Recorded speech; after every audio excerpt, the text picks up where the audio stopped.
Cimetière des gadgets.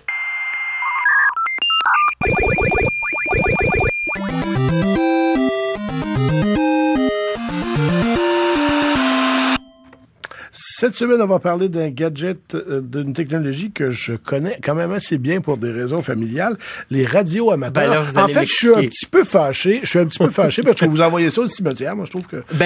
Comme vous allez l'entendre, c'est en partie au cimetière. Oui. On pourrait parler peut-être d'un zombie, tu sais, Oui, okay. qui est pas mort, un mort, mais qui est encore vivant. Oui, encore un Évidemment, peu. c'est pour faire image, mais pourquoi vous connaissez bien ça? Ben parce que papa était radioamateur. Alors, mon père a été télégraphiste dans la marine pendant la Deuxième Guerre mondiale. Quand même. Mais il Donc faisait lui, le morse, il n'y avait aucun problème. Alors, le morse, il m'a montré ça quand j'avais 6 ans. Et il a été radioamateur. Il faisait surtout jaser avec ses copains, puis des gens à Boston, puis tout ça, qu'il connaissait. Mais je me souviens de ses lettres d'appel, VE2CT. Et c'est comme ça qu'ils se connaissaient, je pense, qu'ils s'appellent, hein? Ah non, oui, écoutez, je vais vous raconter l'histoire, elle vaut la peine. Quand mon père est décédé, il y a un de ses amis qui est venu au salon funéraire et nous, on l'a toujours connu par ses lettres d'appel. C'était 2JF.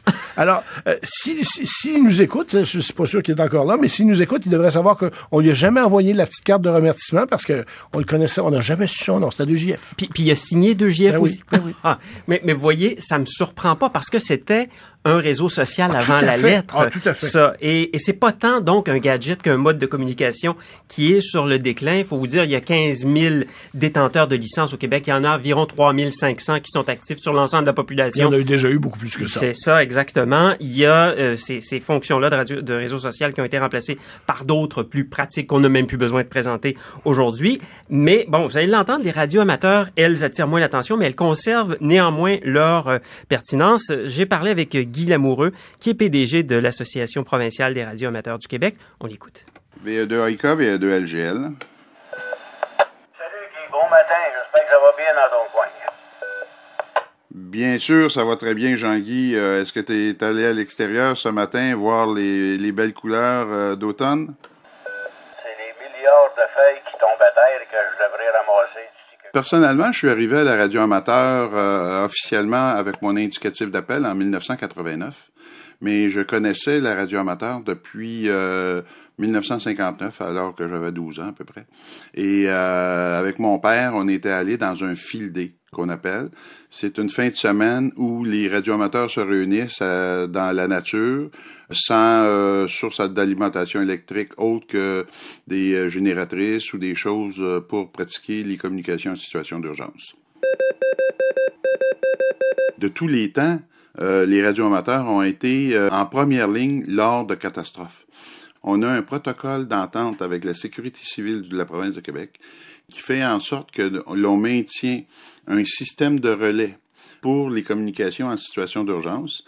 Lors du verglas, par exemple, les radioamateurs ont été positionnés à la demande du gouvernement à différents endroits pour faire les communications qui étaient inexistantes. Les cellulaires ne pouvaient plus être rechargés, les batteries. Alors nous étions les seuls qui, par exemple, entre un hôpital et des compagnies pharmaceutiques, l'hôpital pouvait tout de même passer pour des urgences, des commandes de produits pour être approvisionné en produits pharmaceutiques. C'est des choses qui arrivaient. VE2 LGL à l'écoute.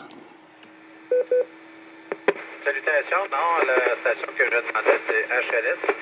Hôtel Limentiera. Alors, on va quand même te souhaiter une belle avant-midi, VE2 DSK Mobile. Qu'est-ce qui vous fait encore aimer la radio amateur? C'est l'inconnu. Tantôt, j'ai eu des communications sur la radio avec une personne, quelqu'un qui a fait un appel pour parler à un autre radioamateur. Je lui ai parlé. On en retire des bénéfices, des joies. Vous percevez dans la voix humaine des choses que vous ne percevez pas quand vous faites des courriels, quand vous faites des textos.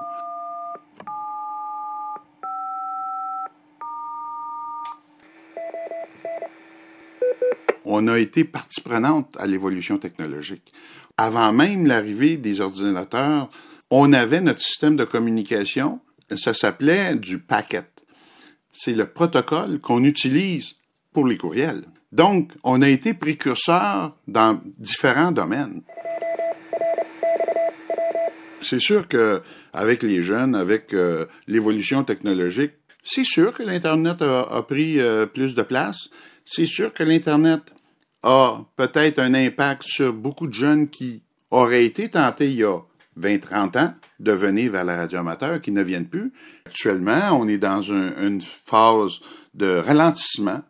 Il n'est pas dit que dans 50 ans, que la radio amateur ne sera pas disparue. Mais ça fait partie de l'évolution. VA2 LGL, fermeture des liens.